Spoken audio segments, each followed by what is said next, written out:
Eu saúdo a amada igreja na graça e na paz do nosso Senhor e Salvador Jesus Cristo. Quantos vieram aqui para ver milagres? Faz assim com a mão.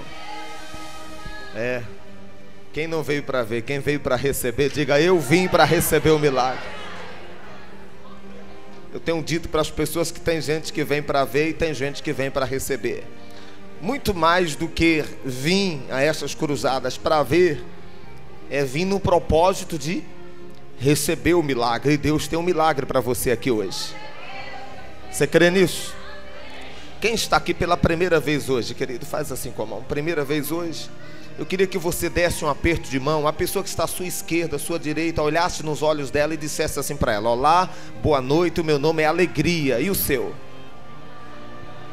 Não, mas com um sorriso, diga: olá, boa noite, o meu nome é Alegria. E o seu?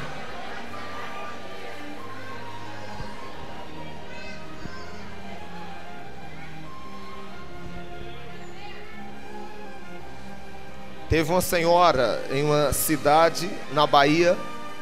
Eu disse: pega na mão da pessoa que está ao seu lado, dá um aperto e diga: olá, boa noite, meu nome é Alegria. A senhora levantou no meio da reunião, a igreja cheia, e ela disse: Pastor Santos, no primeiro dia da cruzada, ela disse: Pastor Santos, o meu nome é Tristeza.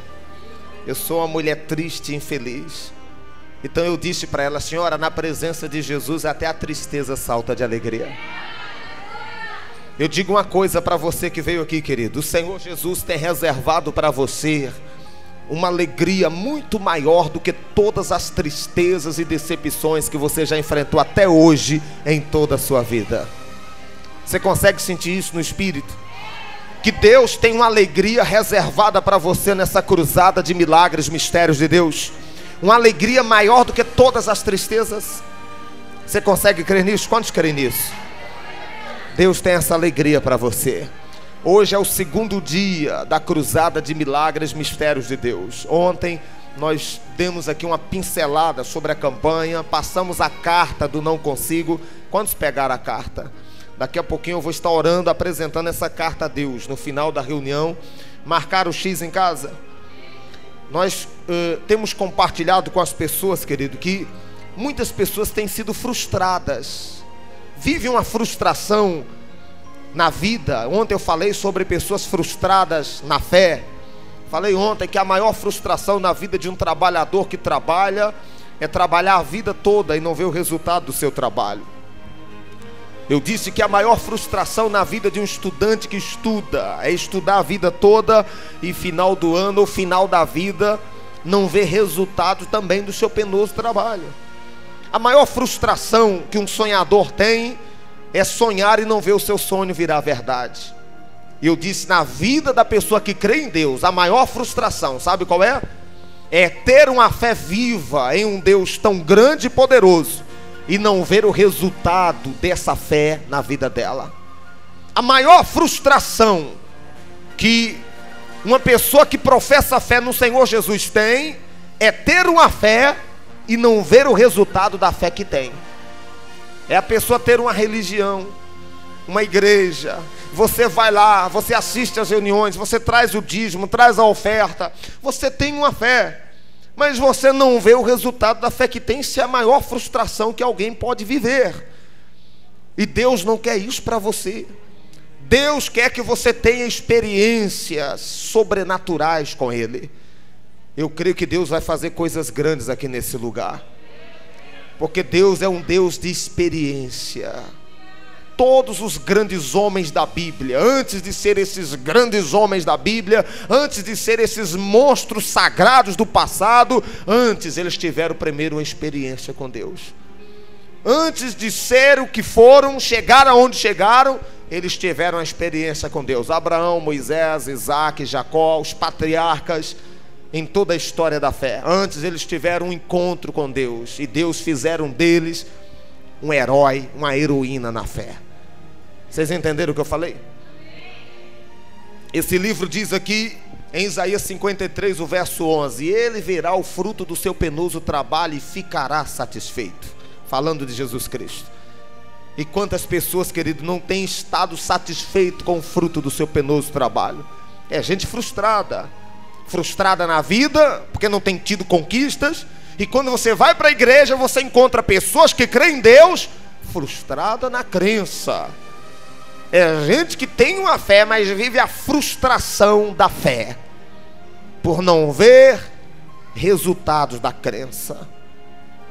A minha oração hoje, a minha oração amanhã e depois de amanhã, no término dessa cruzada de milagres, é que você possa ter uma experiência sobrenatural com Ele. A sua vida nunca mais vai ser a mesma. Você vai ter resultados da fé. Quantos creem nisso que eu estou falando? Resultados é o que você precisa, não é? Quem quer ter resultados? Então, é o que Deus vai fazer acontecer aqui nesse lugar. Digam graças a Deus. Agora há uma coisa que você precisa saber, querido. Deus, Ele é grande e Ele é poderoso. Quantos creem que Ele é grande e Ele é poderoso? E este Deus grande e poderoso, Ele só faz na nossa vida aquilo que nós cremos.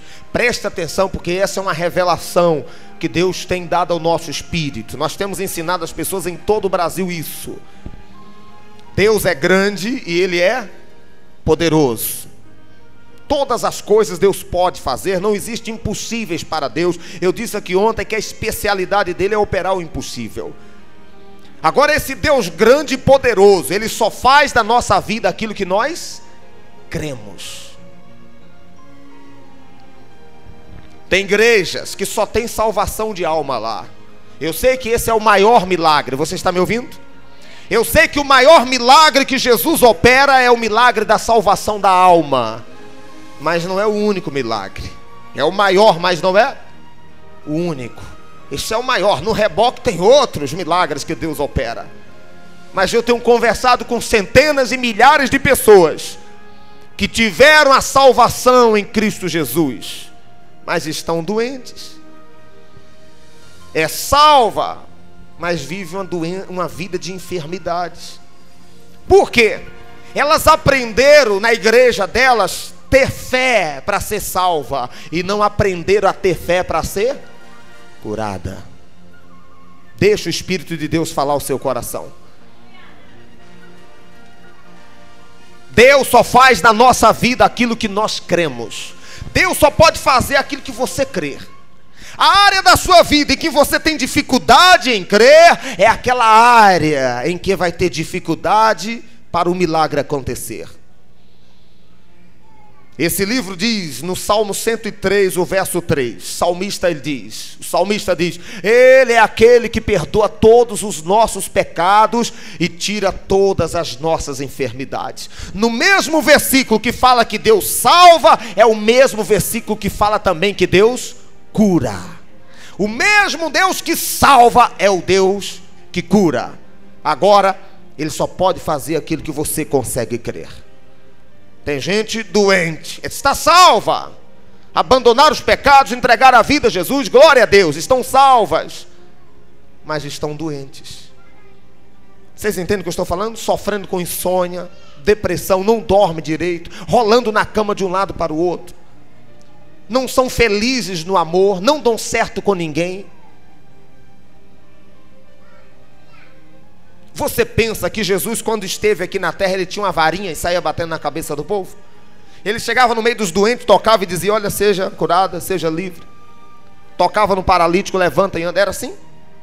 Não era assim. Você sabia que Jesus passou no meio de muita gente doente, que morreram doentes? Você sabia que Jesus passou no meio de muitas pessoas que eram leprosas e morreram leprosas e Ele não curou? Porque, querido, a dor nem sempre atrai Deus. O que atrai Deus é a fé. Jesus passou em frente ao cego, não disse nada. E o cego, ele era cego, mas não era surdo. Ele disse: que alvoroço é esse aqui? Que barulho é esse aqui? Que tanta gente é essa? E alguém disse para ele: Jesus de Nazaré acabou de passar aqui na tua frente. Então ele era cego, mas não era surdo. Ele disse: Jesus, aquele que está curando, aquele que está libertando, ele passou na sua frente. Ele falou: eu não vou perder essa oportunidade. Ele levantou no meio da multidão e começou a clamar: Senhor, filho de Davi, tem misericórdia de mim. Foi clamando, clamando, clamando. A multidão repreendia para que ele se calasse. A Bíblia diz que ele, porém, clamava cada vez mais. Clamou, clamou, e Jesus A Bíblia diz que o Senhor Jesus parou para atender o cego. Você sabia que quando você usa a fé, quando você busca a Deus com fé, Jesus para te atender. Jesus para socorrer você. Jesus parou, o cego clamou, a multidão dizia: para! O cego não parou, porque o cego não parou, Jesus parou. Se o cego parasse, Jesus continuava. Quando você para de clamar, Jesus continua. Quando você não para, quando você continua, aí Jesus para. E ele diz: o que tu queres que eu te faça? O que você está precisando? Ah, pastor, está tendo uma perseguição no meu trabalho, na minha empresa, no meu comércio. Há uma luta, eu estou enfrentando uma dificuldade na minha casa, na minha família. Ah, pastor, há uma luta para mim não vir mais à igreja. Se você não parar, se você continuar, Jesus vai parar. Agora, se você parar, Jesus continua. Ele vai abençoar outras pessoas e você fica para trás. O cego não parou. Diga para o seu irmão, diga: o cego não parou. Diga para o seu irmão: você não pode parar. Quantos aqui não vão parar? Vão continuar buscando a Deus. E porque o cego não parou, Jesus parou. Jesus vai parar para você aqui hoje. E quando Jesus parou, Jesus chegou até ele e Jesus disse: o que tu queres que eu te faça? Gente, Jesus sabia que o homem era cego e sabia que o cego queria enxergar. Mas Jesus perguntou: o que tu queres? Um irmão falou: ah, pastor, não precisa ficar falando não, esse povo fica gritando aí, fica pedindo. O meu Deus sabe tudo que eu preciso, não precisa falar nada com ele. Eu falei: o mesmo Deus que sabe é o Deus que pergunta o que tu queres. Você tem que perguntar, você tem que clamar, você tem que dizer para ele. E Jesus disse ao cego: o que tu queres que eu te faça? Ele disse: Senhor, eu quero que os meus olhos sejam abertos, eu quero ver. Jesus disse: eu vou te curar porque você merece. Foi isso? Jesus disse: é a sua sina, é o seu karma. Foi isso? Jesus disse: você nasceu para sofrer. É uma aprovação divina, é predestinação, você está predestinado a isso. Não, Jesus era espírita. Jesus disse assim: você está cometendo erros cometidos em vidas passadas. Jesus não disse nada disso. Quando ele usou a fé, querido, Jesus parou e o Senhor Jesus disse: o que tu queres que eu te faça? Ele: eu quero ver. Jesus disse: veja a tua fé. Jesus não disse os teus méritos, as boas obras. Tem gente que faz boas obras para tentar alcançar alguma coisa de Deus, querido. Isso é obrigação minha, é obrigação sua. É obrigação daquele que serve a Deus fazer as boas obras. Eu não posso fazer as boas obras para alcançar. Eu não faço boas obras para ser salvo, porque eu já sou salvo, é que eu faço boas obras, é diferente. Jesus disse: a tua fé. É isso que mexe com Deus. A dor não vai, você não vai tentar sensibilizar Deus. Houve um dia na minha vida e no meu ministério, eu estava passando um fundo de poço, e eu chegava às madrugadas, eu derramava a minha alma chorando, e eu dizia: Deus, olha para a minha dor. Eu dizia: Deus, olha para o meu sofrimento. Deus, eu não aguento mais. Alguém disse: pastor Santos, o senhor já pensou em desistir do chamado? Falei: desistir não, mas em morrer umas 10 vezes. Eu não pensava em desistir, mas eu falava: Deus, se o senhor me levasse era tão bom, para não voltar para trás, para não desistir. As lutas, dificuldades. Então eu usava a dor para mexer com Deus. E o Espírito Santo me ensinou que a dor não atrai Deus. Só tem uma coisa que atrai Deus: é o quê? A fé. É a fé que mexe com Deus. Eu usava a dor, eu usava as boas. Senhor, eu tenho feito isso. Senhor, eu faço aquilo. Eu usava as obras para chamar a atenção de Deus. E o Espírito Santo me ensinou que só tem uma coisa que mexe com Deus: é a fé. A única obsessão de Deus é que você creia nele. O único desejo de Deus é que você apresente a fé viva nele. E quando você faz isso, querido, o milagre acontece na tua vida.